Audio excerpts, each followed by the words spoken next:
দেশের মধ্যে ঢুকেছি আর অমনি এখান থেকে ফোন আসতেছে, ওইখান থেকে ফোন আসতেছে।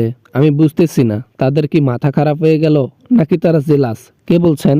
আমরা কেন জ্বলবো? জ্বলার প্রশ্নই ওঠে না।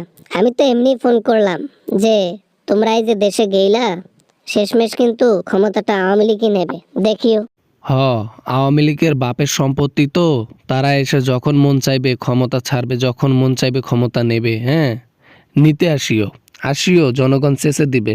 ওরকম জনগণ আমরা হাতের তলায় রাখি, তলায়। এরকম জনগণ, ঠিক আছে?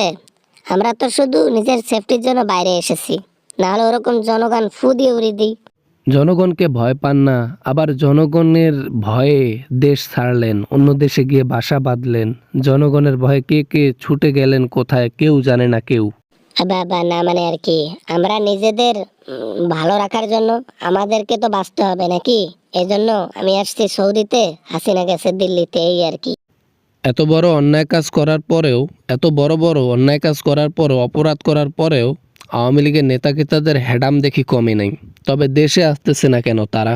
যাব, সুযোগের সদ্ব্যবহার করব, সমস্যা নেই। সুযোগ এখনো আমাদের হাতে আছে, সুযোগ এখনো হাতছাড়া হয় নাই, তাই সুযোগটা কাজে লাগাবো একদিন। আমাকে তো খুব বলেছিলেন যে বিদেশ থেকে কখনো বাংলাদেশে যাইতে পারবো না, বাংলাদেশে কখনো পা দিতে পারবো না। এখন আমি নিজে বাংলাদেশে আছি, কিন্তু আপনারা কেউই নাই। থাকো থাকো, আরো থাকো, শেষমেশ ক্ষমতাটা আওয়ামী লীগে নেবে, দেখিও। লকডাউন দেবো আওয়ামী লীগ, আমরা সবাই সবাই মাঠে নামবো, নামার পরেও সরকার আবার পতন করে আমরাই হব। আপনারা যে পাগল হয়ে রাস্তায় রাস্তায় ঘুরতেছেন, এই কথাটা হচ্ছে তার প্রমাণ। এত কিছু হয়ে যাওয়ার পরেও এরকম কথা কোথা থেকে আসে আমার আসলে মাথায় আসতেছে না। Bye bye. শুনেন তারেক রহমান, ফোনটা রাখিয়েন না, আরো কিছু কথা আছে। নির্বাচনে জয়লাভ করলে অন্তত আমাদের প্রতি একটু খেয়াল রাখেন, একটু। যে আওয়ামী লীগ আমার নিরপরাধ মাকে শাস্তি দিয়েছে, আমার বাবাকে শাস্তি দিয়েছে, আমাদের নেতাকে তাকে শাস্তি দিয়েছে, এমনকি আমাকে দেশে আসতে দেয় নাই, তাকে করবো হেল্প? No no no.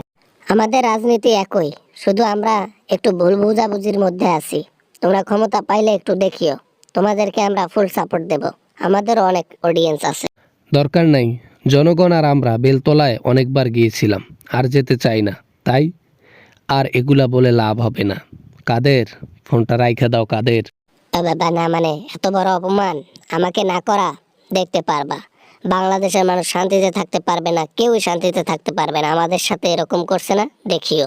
কাউয়া কাদের শুধু বকবক করে, কাজে কর্মে আন্ডা। হ্যাডাম থাকলে বাংলাদেশে আসো, এসে বাংলাদেশের জনগণের সাথে মোকাবেলা করে তারপর ক্ষমতাটা নাও, তাহলে বুঝবো কাউয়া কাদের মানুষ।